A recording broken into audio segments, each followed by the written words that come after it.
சீரியல்காரங்க சினிமாக்காரங்க நம்மள ரொம்ப ஏமாத்துறாங்க. ரொமான்டிக் ஹஸ்பண்டா அப்படின்னு ஒரு கிரியேஷன் பண்ணிட்டு இவங்களா ஒண்ணு காமிப்பாங்க. நம்மளுக்கும் தோணாத விஷயம் எல்லாம் இப்படி இருந்தா ரொம்ப நல்லா இருக்கும் இல்லையா அப்படின்னு தோண வைக்கிறது தான். அதனால என்ன நடக்குது, வீட்டுல சண்டை தவிர வேற எதுவுமே நடக்க மாட்டேங்குது. குழுக்குழுன்னு பாத்துட்டே இருக்கிறது என்ன, ரொமான்டிக்கா பேசுறது என்ன, அப்பப்போ சர்ப்ரைஸ் பண்றது என்ன, இந்த மாதிரி நிறைய விஷயம் பண்ணிட்டே இருப்பாங்க. அதுக்கப்புறம் ரொம்ப முக்கியமான விஷயம், அவங்க அம்மா அப்பா அவங்க பொண்டாட்டியை திட்டாங்கன்னா அவங்க பொண்டாட்டிக்காக அவங்க அம்மா அப்பாவை எதிர்த்து பேசுறது என்ன, இந்த மாதிரி எல்லாம் நிஜத்துல நடக்குமா? சும்மா தானே, பொய்யா தானே இவங்க கிரியேட் பண்றாங்க.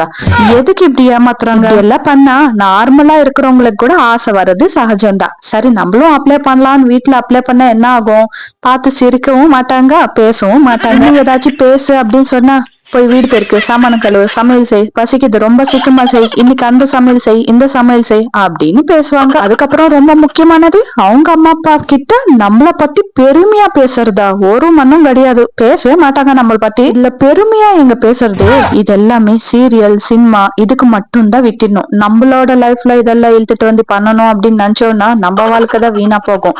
சோ நான் சொல்ல வர்றது என்னன்னா, ரியாலிட்டியில ஹஸ்பண்ட், அதுவும் ரொமான்டிக் ஹஸ்பண்ட் எப்படி இருப்பாங்கன்னா, வீட்டுக்கு வந்த உடனே ஏதாச்சும் ஒரு டாபிக் எடுத்து சண்டை போடணும். வீடியோ எப்படி இருக்கு, பசங்க எப்படி இருக்காங்க, வந்த உடனே சண்டை போடணும். அந்த சண்டையில பொண்டாட்டி மூஞ்சி தூக்கி வச்சுக்கணும். அந்த மூஞ்சி தூக்கி வச்சுக்கினக்கு அப்புறம் இவங்க வந்து சமாதானம் பண்ணுவாங்க. அதுதான் ரொமான்டிக். வீட்டுல பசங்க எல்லாம் இருக்கிறாங்கன்ட்டு திருட்டுத்தனமா வந்து முத்தம் கொடுத்துட்டு போவாங்க. அதுவும் இன்னும் ரொமான்டிக். அதுக்கப்புறம் ஈவினிங் டீ குடிக்கிறப்போ முன்னாடி என்ன நடந்துச்சு, இதுக்கு வரப்போறது என்ன நடக்க போகுது அப்படின்னு டிஸ்கஸ் பண்றப்போ ரொம்ப ரொமான்டிக்கா இருக்கும். இப்படிதான் நிஜ வாழ்க்கையில இருக்கும். இப்படியே வாழ்ந்துக்கலாமே, அவங்கள பத்தி இவங்களை பார்த்து நம்மளும் கெட்டு போகிறது.